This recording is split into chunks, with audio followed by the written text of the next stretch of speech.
Hey, I'm Gan, and in this video, I'm going to be talking about the plan for my next big project, and that is a big 1850s project. Big as in many elements and a lot of complicated stuff, and big as in that's what the style was of the era. Somehow I've kind of missed the whole middle of the 19th century, so many years ago I did one 1830s project. My cat is gonna knock over my tripod right now. And I've also done 1870s a lot, but that middle era, I don't know, it just kind of escaped me and I've been interested in it. As I said, if there was one word to describe this decade, it would be big. It was all about volume. The sleeves were big, flared sleeves.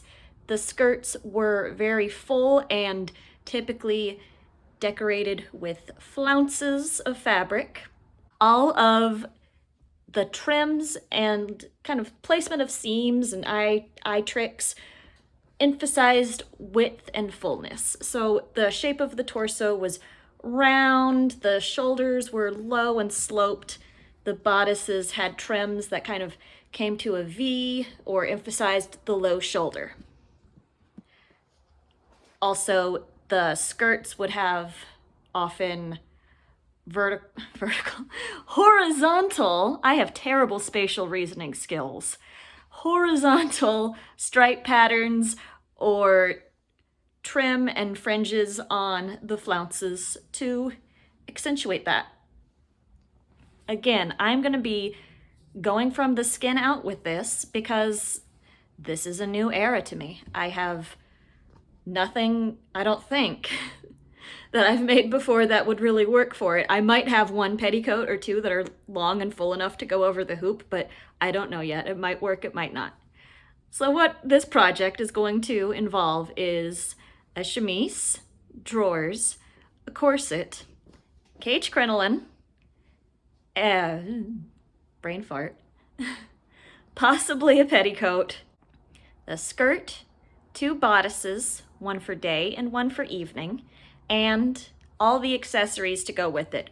Undersleeves for the day bodice, a collar, a handbag, a bonnet, and because we're still in the middle of a panoramic panini pancake, I'll probably make a matching face mask out of the scraps because, why not?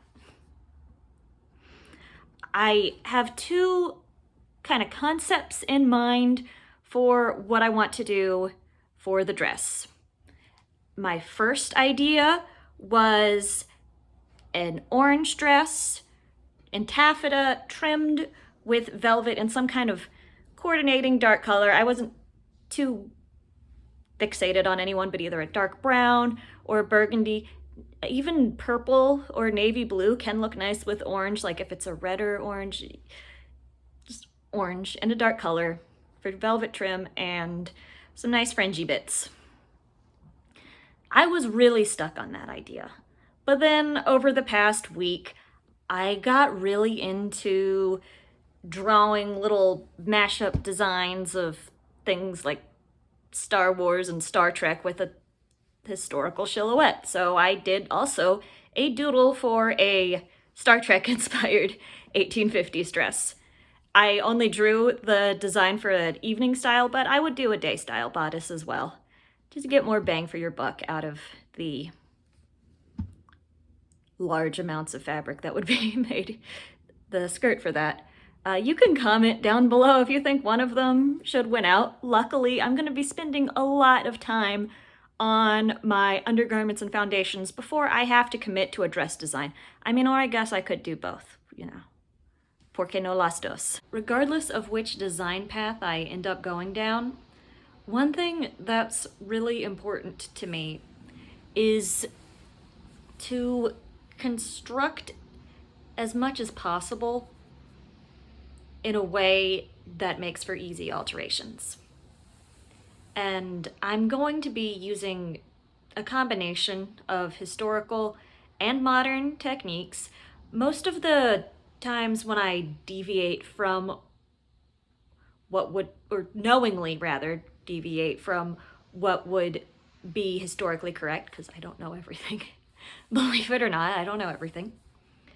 When I deviate from that as a choice, it would probably be in the interest of making for easier alteration. This would be things like finishing edges on a bodice separately, or taking a deeper hem, or things like that. The reason being, over the past 2 years, I've had a lot of changes in my weight. And one of the things that was at best frustrating and at worst truly distressing is clothes not fitting.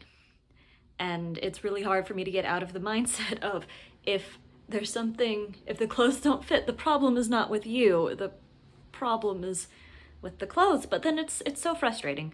If you have something that you've spent a lot of time and money making and it's the completely wrong size. And it's equally as frustrating if you go, okay, well, I have the knowledge and ability to fix this, but then you look back at how past Gan sewed something and are just completely discouraged when you realize the amount of major surgery and deconstruction and reconstruction it would take to make it work, to make even just a little alteration. And I don't like redoing things. So that's something I have in mind. It would give it not just a longer usable life for myself, but if it were to go to a new home, would open up more possibilities for who it can work for. I'm slim, I'm 5'1", and most people in the world are larger than me. So that's truly the end of this video, and the next time I'll be making the chemise. Bye now.